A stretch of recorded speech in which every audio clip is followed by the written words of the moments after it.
None of those. Now, don't speak. Yes, ma'am. Now, one of the reasons that I give credibility to those photographs is the fact that the defendant paid somebody exactly what she would have paid you. My employee. I don't Yes, care ma'am. whose Yes, ma'am. employee. I Yes, don't ma'am. care if the person is the employee of the man in the moon. She Yes, paid ma'am. that person exactly, not less. Now, if she'd come in here and she said, well, I gave her $500 to finish the job, then I would say, well, then you saved some money, but that doesn't mean that you're not entitled to your money. She paid somebody else, and it took a lot longer because it was one person, exactly what she would have paid you.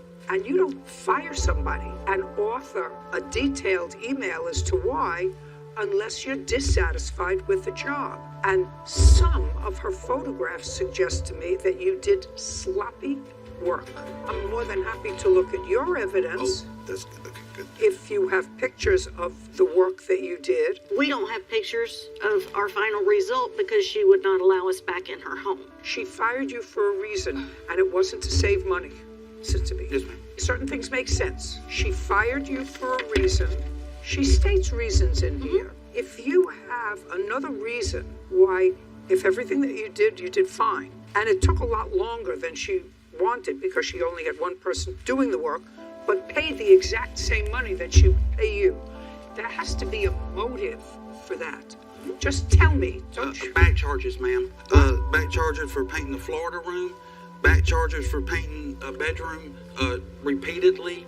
Listen to me, sir. Yes, ma'am. There are no back charges. You had a contract. If you have another contract, a supplemental contract that is in writing that modifies this contract, I'll be more than happy to see We it. have a text message from her asking us to paint the Florida room. Okay, and And did you quote her a fee? yes. No, we just a just- second. In the text message, did you no, quote ma'am. her a fee? She just asked for one. That's not a contract. No. An offer, acceptance, and consideration is the contract. If she sent you a text, I want you to paint the Florida room, and you said it will be an additional $300 for me to paint the Florida room, and she said that's okay, that's a contract if you painted the Florida room.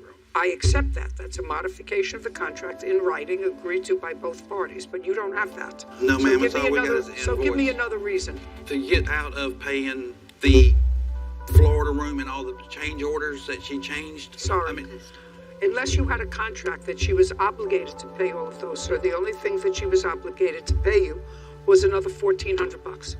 I can't direct that they remove a mechanic's lien. I'm dismissing their case because I think that you were entitled to have a job that was professionally done. those pictures are not right. Those are bogus pictures. Thank you. Now, Those are- I am countersuing. I understand what you have to sue for. I'm not going to give you any money. Okay. Yes, ma'am. You understand that. You got your job done. You got your job done for what you originally contracted for, which was about $3,600. It didn't cost you any more money to have your house painted. You understand? Yes, ma'am. I can't direct them. I have no authority to direct them to remove a lien We're not from going to your do house. it. There's no way. From your house. You may have to get a lawyer and go into court and challenge the lien. But I'm dismissing their case. Yes, ma'am. Because I find that you had just cause to fire them based upon the photographs that I've seen and the fact that I see no motive for you to hire somebody else and pay them the exact same amount of money, and the job took that much longer than you had anticipated. So I'm dismissing your case. We're done. Thank you. Your Honor. Them pictures are bogus. Step out.